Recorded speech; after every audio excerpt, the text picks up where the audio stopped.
November is crunch time for Putin as well. He's equally interested in the US outcome of the US presidential election, as is Zelensky. So he's also thinking of the winter break, and he'll be thinking of the importance of taking Pokrovsk before winter, I'm sure.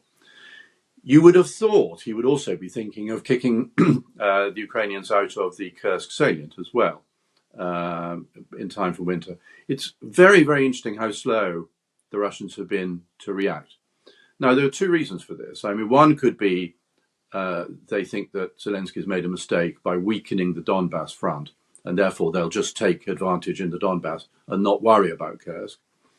Or I think more likely is he's finding it difficult to find the troops to go up to Kursk. I'm Tim Willasey Wilsey. I'm visiting professor at King's College London. Yesterday there was a very damaging missile strike by the Russians against a military facility in Poltava, which is sort of way back from the front line, sort of south west of Kharkiv, quite some distance. An important town, an important military centre, and it was hit, it seems, by two Iskander ballistic missiles. And the death toll is said to be 51, 220 or something injured, and sort of quite a lot of suggestion that, quite an amount of equipment was destroyed as well. So, this is a significant and damaging event for Ukraine. This attack brings up all sorts of issues that, we've discussed before. One can debate whether this was a direct retaliation for the Kursk incursion or whatever, but I don't think it has to be. It has to be something the Russians, would do anyway. And what the Russians are doing is exploiting Ukraine's lack of air defense. And again, we've discussed this before, but the problem with the Patriot missile system is that they are very rare. I think I'm right in saying only 250 Patriot batteries have ever been built, and they're built at a very rate of something like 12 a year. And even the missiles, I think, are produced at something between 350 and 500 a year. So it's not easy to churn these things out quickly. Now, Romania, I know, has offered to give a Patriot battery to Ukraine, on the understanding that its Patriot battery will be filled in due course, by the Americans. I imagine what will happen is that this will speed up the Romanian gift of Patriot batteries, because more Patriot batteries are needed in Ukraine. And I think serious consideration needs to be given by the Americans also to other Patriot batteries. For example, I think Raytheon are producing batteries for the Swiss at the moment, and maybe there's a deal to be done with Switzerland to say, look, can Ukraine have your Patriot batteries, and we'll backfill yours in due course. So I think there is an urgent need to get more air defense to Ukraine. There's no doubt about that. But these things are going to happen. There are going to be moments. Quite often there are Russian attacks on Kyiv, and 2 or 3 people are killed, and obviously that's very unpleasant. But occasionally the Russians are going to get their targeting right, and they've got it right on yesterday, and they've done a great deal of damage. On the other hand, of course, Zelensky is not going to let this disaster go to waste, in that he's going to up his call for fewer restrictions on the weapons that the West has given him, and the provision of more weapons. And of course, he's done that already. So it's extremely bad news. But these things happen in war, and it's a setback for the Ukrainians, and there will be more setbacks. But equally, Russia has been suffering its setbacks too, in the Kursk salient and elsewhere. Well, I think he wants to destroy Ukrainian morale. He wants to make more progress in the east before winter. And one of the more worrying developments in the recent days, Russia has been making significant progress in the east. By significant progress, I mean a kilometre here, a kilometre there, and that, a kilometre is big progress in terms of the war in the Donbass.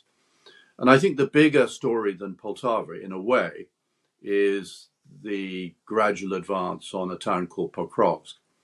Now, if Ukraine were to lose Pokrovsk, it would, before November, before the weather closes in, that would be an absolute disaster.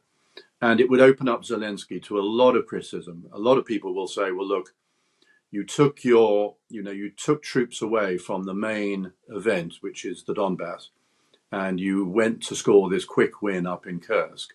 And look what you've done. You've lost us Pokrovsk. So it's very important that Ukraine hang on to Pokrovsk until the snows come in November. Now, we keep on talking about the snows coming and stuff. In these days of climate change, climate cannot really be relied upon. So I think Ukraine will be hoping for a tough winter because they need the 4 months or whatever, 5 months, in which to sort of regather and rearm and re-examine their strategy, and also look at some of their domestic political difficulties as well.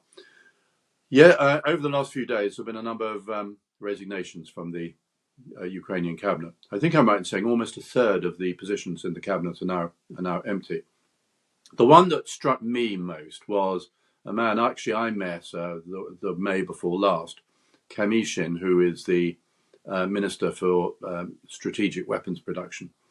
I think it's extremely disappointing if Kamishin has gone.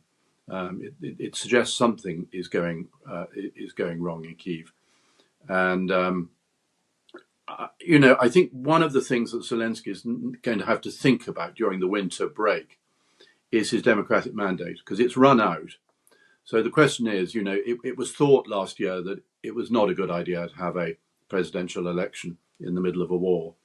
But maybe there is an argument for Zelensky to renew his democratic mandate, get Ukrainian people, ensure the Ukrainian people are still fully behind him, and then move on. On top of losing Commission, they lost General Zaluzhny last year. You could argue that too many important people are leaving, important jobs during a war, which is not ideal. Yeah, I think this sort of all backs up my contention that November is extremely important for Ukraine. They've done well to hang on this year. They've done well with the Kursk salient. If they can hang on to the Kursk incursion through till November and not lose Pokrovsk, then I think they will have had a pretty good year. And that gives them time to regroup from November onwards.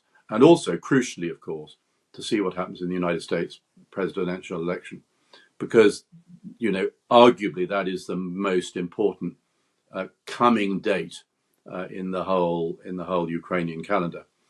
Now, all the suppositions are that if Trump wins, he will speak to Putin and bring the war to the end. And he's even suggested, if you remember, in that famous presidential debate, he even suggested he would do it before he took office, i.e. between November and January, which is ridiculous, of course. And a lot of it depends on the makeup of the two houses of the United States Congress. So there are a lot of unclarities about this. It was interesting that Boris Johnson, when he saw Trump recently, came out and said, actually, I don't think Trump will. When push comes to shove, I don't think he will desert Ukraine and sell out to Putin. So, what essentially Johnson is saying is, look, don't worry. This is just an electoral ploy, which plays well in America, the idea, let's get out of all these foreign wars. And that he will act differently when push comes to shove. And if you look at Trump's first term, that's exactly what he did. He forced NATO to take defence more seriously, to increase its GDP spending on defence, and he did not leave NATO. So, but there is a big question mark about Trump. But there's also a question mark about Kamala Harris because, if she becomes president, I somehow doubt there's going to be the similar levels of support to Ukraine. I mean, I can't see another $61 billion arms deal going through, for example. So I think the winter is going to be really, really important. And it may well be in the winter that the idea of a negotiated settlement starts to gather pace. Now, this negotiated settlement becomes incredibly important because in any negotiated settlement, Putin is going to want Crimea. He's going to want what he's already taken in the Donbass. He's not going to allow war crimes trials, and he's not going to allow reparations. So what then do the Ukrainians get? And it seems to me the absolute fundamental Ukraine needs is EU and NATO membership. Now, for Russia, that would be a disaster, of course, and they're not likely to agree to it. But negotiations are give and take, and if they get the Donbass and Crimea, we must ensure, it seems to me, that Ukraine gets EU and NATO membership, or some negotiated deal along those lines, which gives them absolute security that if they're ever attacked again, it will be seen as an attack on all the NATO countries. Because what we can't do is come to an agreement with Putin, and 3 years later, he decides he's going to kick it all off again. So November is crunch time for Putin as well. He's equally interested in the outcome of the US presidential election, as is Zelensky. So he's also thinking of the winter break. And he'll be thinking of the importance of taking Pokrovsk before winter, I'm sure. You would have thought he would also be thinking of kicking the Ukrainians out of the Kursk salient as well in time for winter.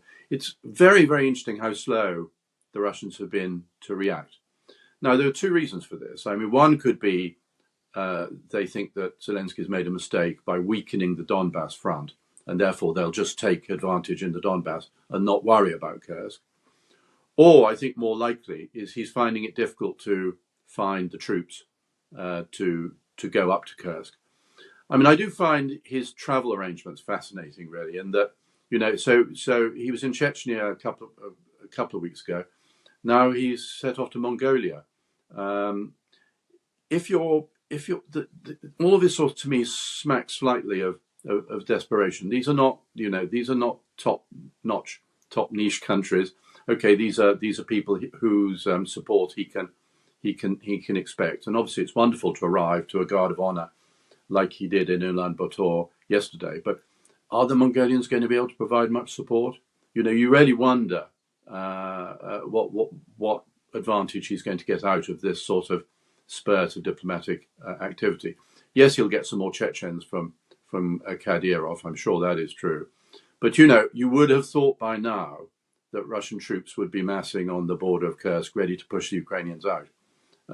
Fascinating that that's not really happened. I think Lviv is very important, really, because, it's the big city in the west of Ukraine, very close to the Polish border. It's, you would have thought, in many ways, sort of safe territory, and not many. There have been several attacks on Lviv, but I think it's, just Putin reminding all Ukrainians that this is a war that they're all involved in, and there's downside potential, for all of them.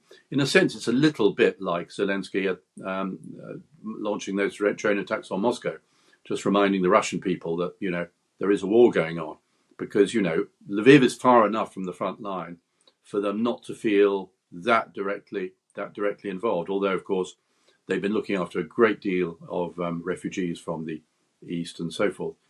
So I think that's important. I think also, actually, in many ways, it could be a mistake as well, because I think one of the most worrying aspects of the last few weeks has been the German government attitude. So if you remember earlier on, Scholz refused to provide the Taurus missile to Ukraine. Since then, there has been the AfD success in the regional elections in Thuringia, and to a lesser extent in Saxony. So there's a real worry in Germany now that the eastern portion of Germany, which still has, believe it or not, some sympathies for Russia, represents a sort of fault line in German politics, which support to Ukraine can only exacerbate. So I think the waning German support for the war, I think, is something that Zelensky must be bothered about. Add to that, obviously, the problem of Hungary and Slovakia, and also the sort of, it may sound ridiculous after he's supplied 61 billion, but a lot of people would say Biden's support is sort of slightly half-hearted as well. There are a lot of restrictions on what the Ukrainians are allowed to do with their weapons. And it's the United States, which is actually the country which is least keen on offering Ukraine membership of NATO.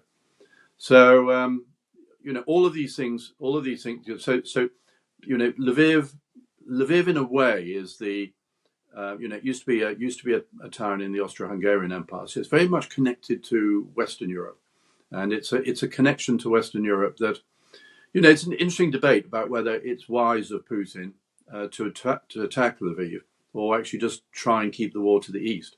He might be wiser from his point of view to do the latter. I think the other sort of worrying thing, if you're following this sort of thesis that there's something half-hearted about the response of the West, was the decision, and it was a decision, not to seize Russia's $300 billion worth of assets, which are frozen in the West. Instead, they've gone for a fudge, which is to use the $300 billion as collateral from which to raise a loan of $50 billion to the Ukrainians. Now, everyone will see that as the fudge that it is. There was the opportunity to really make a statement. Yeah, I know it's legally risky, and I know there will be implications for, there could be implications theoretically for countries wishing to invest in the West if they feel that their capital can be confiscated. But, it was a decision, and they decided not to do it. And I think that's sort of another indication that the West has never really been fully committed to this war. And I think, if the United States were to wind down its commitment under a future Trump presidency, I think Europe again will find itself, back in the front line of diplomacy, thinking, my goodness, this is all happening on our doorstep. What are we going to do about it? And of course, in many ways, this is where Trump is right. Trump says this actually is a European problem, not an American problem. And in a curious irony, the $61 billion, when it went through in April, allowed the Europeans to relax and not focus on how they were going to deal with the Ukraine problem without US support, if you see what I mean. It had a sort of curious negative connotation.